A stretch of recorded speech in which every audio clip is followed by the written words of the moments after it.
नमस्कार, मैं हूँ आपका दोस्त विजय विद्रोही। आप मुझसे जुड़ चुके हैं, इसके लिए आप सबका तहे दिल से शुक्रिया। और अगले 8-10 मिनट में आपसे जुड़े रहने की कोशिश करूँगा। हमारे खास कार्यक्रम विजय फैक्टर में आप सबका स्वागत है। तो महाराष्ट्र को लेकर 2 तरह के सवाल उठ रहे हैं। एक, महाराष्ट्र में कौन जीतेगा? और दूसरा, जो जीतेगा वो क्यों जीतेगा? किस वजह से जीतेगा?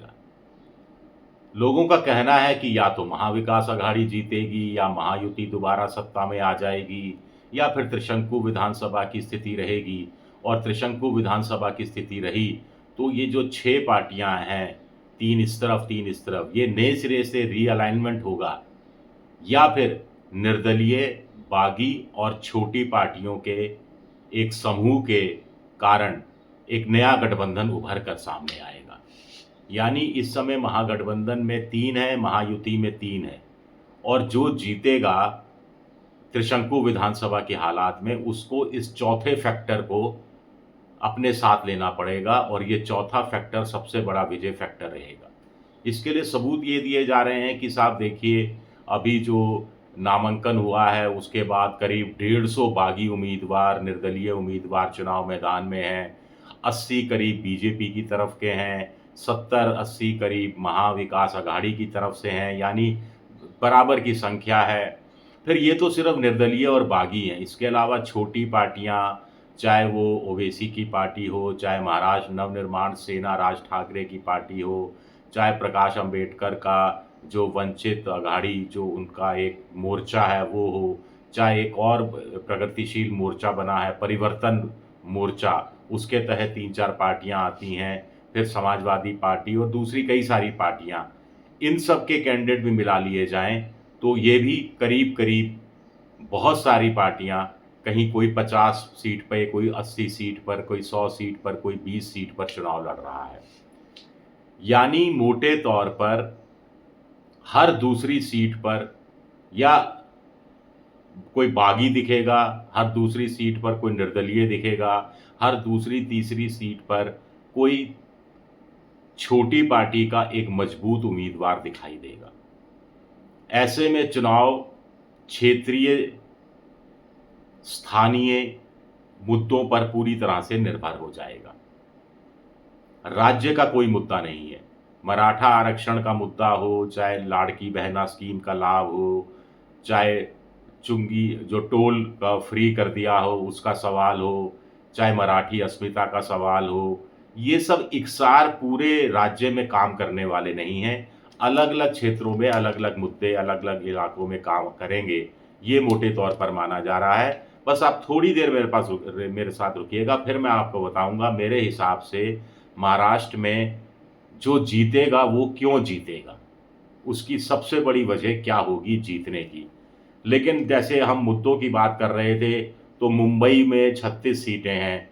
यहाँ पर मध्यम वर्ग की जो समस्याएं हैं वो शहरी इलाकों में घर नहीं मिल रहा, ये दूर नहीं हुई हैं। झुग्गी पुनर्विकास योजनाएं का काम धीमी गति से चल रहा है। धारावी की झुग्गी झोंपड़ियों में रहने वालों में नाराज़गी बताई जा रही है। परिवहन की व्यवस्था भी ठीक नहीं है। इसी तरह फिर उसके बाद विदर्भ का इलाका है, 62 सीटें हैं, सबसे ज़्यादा सीटें हैं। वहाँ पर कपास और सोयाबीन के किसानों की नाराज़गी है और औद्योगिक केंद्र का जो फ़ायदा नागपुर को मिला, बाकी इलाकों को कोई लाभ नहीं मिला, इसको लेकर लोगों में नाराज़गी है। युवा लोगों में रोज़गार का एक मुद्दा है जो बड़ा है। मराठवाड़ा की बात करें, 46 सीटें हैं, मराठा कोटे की मांग है, मराठा बनाम ओबीसी विभाजन का झगड़ा है, भजन बीजेपी और फडणवीस, देवेंद्र फडणवीस से नाराज़गी है, कृषि का संकट है, सोयाबीन का संकट यहाँ भी है, एमएसपी पर की फसलें खरीदी नहीं जा रही, इससे किसान नाराज़ हैं, नौकरियों का अभाव है। पश्चिमी महाराष्ट्र की बात करें, पश्चिमी महाराष्ट्र में 58 सीटें आती हैं। फिर वहीं नौकरियों की कमी, महाराष्ट्र से गुजरात परियोजनाओं को लेकर जाना, अग्निवीर योजना का असर युवाओं पर, बुरा असर, मराठा और धनगर कोटा की मांग, कम बारिश वाले इलाकों में सिंचाई परियोजनाएं और पीने के पानी की कमी। उत्तर महाराष्ट्र 47 सीटें, यहाँ पर अत्यधिक ओले पड़े, फसलों का उचित मुआवजा नहीं मिला, धनगर कोटे की मांग है, पीसा क्षेत्र में गैर आदिवासियों की भर्ती को लेकर आदिवासियों में नाराज़गी है। प्याज उत्पादक नीतियों से भी प्याज उत्पादक जो लोग हैं वो नाराज़ हैं। ठाणे और कोंकण में 39 सीटें आती हैं। यहाँ पर वधावन एयरपोर्ट, पेट्रोकेमिकल परियोजनाएँ, कॉरिडोर का मल्टी मॉडल कॉरिडोर, इसके कारण स्थानीय लोगों को का लगता है कि उनका रोज़गार के संकट मारे जा रहे हैं। बेरोज़गारी के कारण रायगढ़ जैसे शहरों से युवाओं का पलायन हो रहा है। फसलों का नुकसान की यहाँ भी प्रॉब्लम है। मराठों को ओबीसी श्रेणी में शामिल करने की मांग से अच्छे खासी संख्या में यहाँ कुणबी समुदाय के लोग रहते हैं, उनमें गुस्सा है। तो कुल मिलाकर ये जो मैंने आपको 6 क्षेत्र बताए, ये 6 क्षेत्र अलग-अलग ढंग से वोट करेंगे। इन 6 क्षेत्रों में से भी हर विधानसभा सीट पे अलग-अलग ढंग से वोटिंग होगी। विधानसभा सीट में भी बूथ वाइज़ अलग-अलग तरीके से वोटिंग होगी।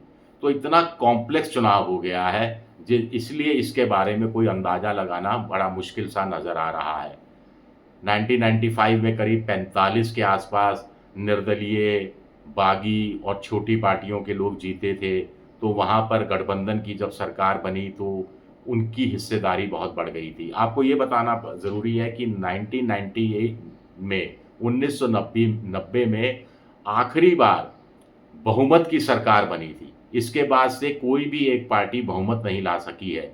1990 और आज 2024 चल रहा है, यानी 34 साल से यही स्थिति बनी हुई है। तो क्या अगले 5 साल भी यही स्थिति बनी रहेगी? ये एक बड़ा सवाल उठता है। ऐसे में इस बार भी कहा जा रहा है कि इस समय जैसे 150 बागी हैं, कहा जा रहा है कि इसमें से अगर 50 बागी भी थोड़ी हिम्मत पैदा करेंगे, थोड़े मजबूत होंगे और उनमें से अगर 10-15 बागी जीत जाते हैं, छोटी पार्टियों के 15-20 लोग जीत जाते हैं, तो ये 35-40 लोगों का एक अच्छा खासा समूह हो जाएगा और ये इसके हाथ में सत्ता की चाबी होगी। अब महाविकास अघाड़ी हो चाहे महायुति हो, इससे कैसे बच सकती हैं?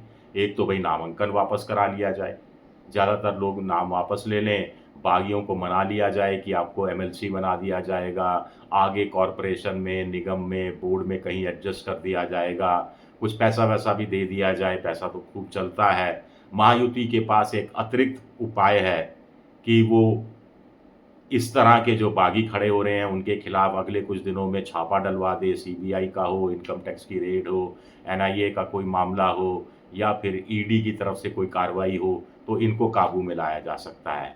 अगर ये नहीं काबू में आए, तो फिर क्या होगा? Micro management, booth management, nano management, ये सारी बातें कही जा रही हैं।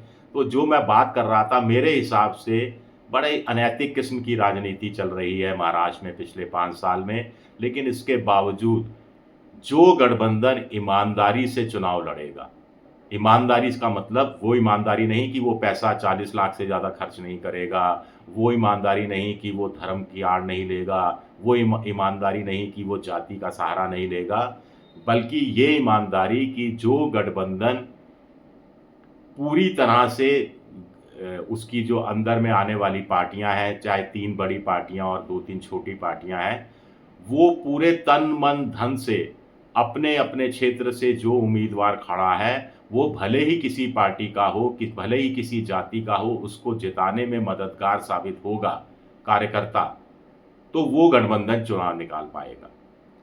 दूसरा, जो वोट ट्रांसफ़र करने में कामयाब होगा, वो चुनाव निकाल पाएगा। लोकसभा चुनाव के भी नतीजे आए तो पता लगा कि शिंदे का जो कार्यकर्ता है वो बीजेपी के साथ नहीं गया, बीजेपी का कार्यकर्ता कहीं शिंदे के साथ नहीं गया। लेकिन महाविकास अघाड़ी को फ़ायदा इसलिए हुआ कि जो मुसलमान भी था कांग्रेस का समर्थक, वो उद्धव ठाकरे को वोट देकर आ गया और इसी के कारण उद्धव ठाकरे और कांग्रेस दोनों की सीटों में, ख़ासतौर से कांग्रेस की सीटों में ज़्यादा इजाफ़ा भी हुआ, क्योंकि फिर उद्धव ठाकरे के लोगों ने भी कांग्रेस को बढ़-चढ़ कर वोट दिया। शरद पवार की प्लानिंग रही। शरद पवार ज़्यादा आसानी से, बेहतर ढंग से समझते हैं कि ये जो बागी खड़े हुए हैं, निर्दलीय खड़े हुए हैं, छोटी पार्टी के नेता खड़े हुए हैं, इनमें से कौन सीट निकालने की क्षमता रखता है। तो ये समझदारी अगर शरद पवार इस तरफ समझते हैं, तो महायुति की तरफ से यही समझदारी कौन? अमित शाह भी समझते हैं। तो वो उस लेवल पर देखा जाएगा कि कैसे वो पारखी नज़रों से पहचान लेते हैं कि हीरा क्या है, हीरा कौन है, पत्थर कौन है। लेकिन फिर वही, वोट ट्रांसफ़र कराने में जो कामयाब होगा, वो चुनाव निकाल ले जाएगा। शुक्रिया मेरा ये वीडियो देखने के लिए। पसंद आए तो लाइक कीजिए, सब्सक्राइब कीजिए, शेयर कीजिए।